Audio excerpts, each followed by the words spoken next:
प्रधानमंत्री नरेंद्र मोदी ने 11वें ब्रिक्स सम्मेलन के दौरान ब्रिक्स व्यापारिक मंच को किया संबोधित। पीएम मोदी ने अपने संबोधन में कहा, अंतर इंट्रा ब्रिक्स व्यापार को आसान बनाने से परस्पर व्यापार और निवेश और भी बढ़ेगा।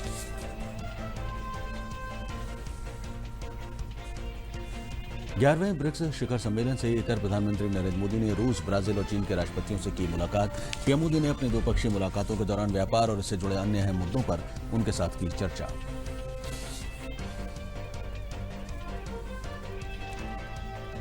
महाराष्ट्र की सियासत में मचे उथल पुथल के बीच बीजेपी में तमाम मुद्दों पर अपना रुख किया स्पष्ट। राज्य में राष्ट्रपति शासन लगाकर शिवसेना और दूसरे दलों को सरकार गठन का मौका नहीं देने के आरोपों को सिरे से किया खारिज।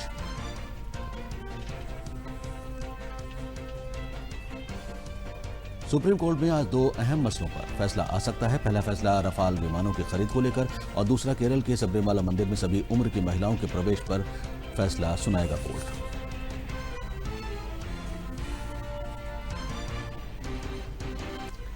सुप्रीम कोर्ट ने कहा है कि सूचना के अधिकार के तहत प्रधान न्यायाधीश का कार्यालय भी आता है। कोर्ट ने 2010 के दिल्ली हाई कोर्ट के फैसले को बरकरार रखा है। अदालत के फैसले में कहा गया है कि सीजीआई ऑफिस एक पब्लिक अथॉरिटी है।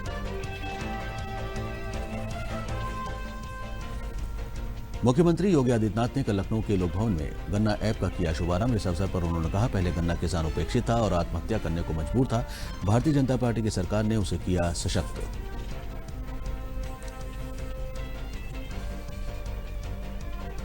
औद्योगिक नगरी कानपुर में सूक्ष्म एवं लघु उद्योग मंत्री सिद्धार्थनाथ सिंह ने विभागीय अधिकारियों के साथ की समीक्षा बैठक में विभाग की योजनाओं में सुधार किस तरह किया जा सकता है, इस बात की विभागीय अधिकारियों के साथ की गई चर्चा।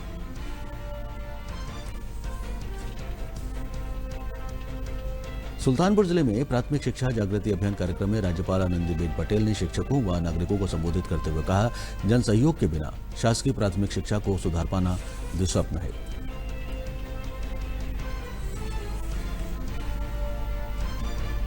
एटा जिले के जलेसर क्षेत्र स्थित शाहनगर टेमरुआ गांव के निरीक्षण के दौरान जिलाधिकारी सुखलाल भारती ने गंदगी और कई अनियमितताओं को देखते हुए ग्राम सचिव शैलेंद्र कुमार को किया निलंबित। जिलाधिकारी ने ग्राम प्रधान को नोटिस देने के साथ ही खुले में शौच को जाने वालों को जेल भेजने का दिया आदेश।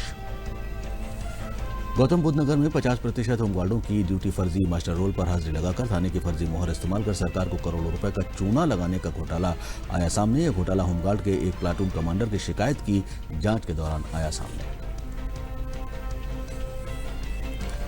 बाराबंकी में फर्जी डिग्री के जरिए नौकरी कर रहे पिता पुत्र को एसटीएफ ने पकड़ा। पिता पुत्र हैदरगढ़ विकासखंड में पिछले कई सालों से फर्जी डिग्री के मदद से शिक्षक की नौकरी कर रहे थे। एसटीएफ ने गिरफ्तारी के साथ ही फर्जी दस्तावेजों के सहारे नौकरी दिलाने के रैकेट का भी किया खुलासा।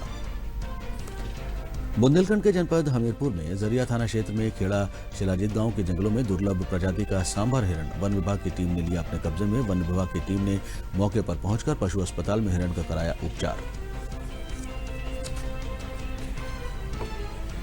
केंद्र सरकार के जल शक्ति अभियान के तहत देश भर में जल पर्यावरण संरक्षण और प्लास्टिक मुक्त भारत का संदेश लेकर सेना की साइकिल रैली कन्नौज पहुंची, जहां लोगों ने रैली में शामिल सभी 15 यात्रियों को माला पहनाकर उनका स्वागत किया।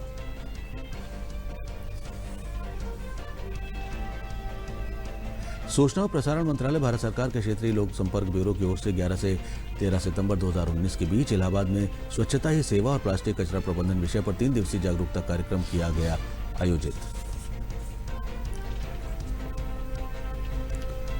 देश के प्रथम प्रधानमंत्री पंडित जवाहरलाल नेहरू की आज जयंती है। इस दिन को देश भर में बाल दिवस के तौर पर मनाया जाता है। प्रधानमंत्री नरेंद्र मोदी ने इस मौके पर पूर्व प्रधानमंत्री पंडित जवाहरलाल नेहरू को नमन करते हुए उन्हें श्रद्धांजलि दी।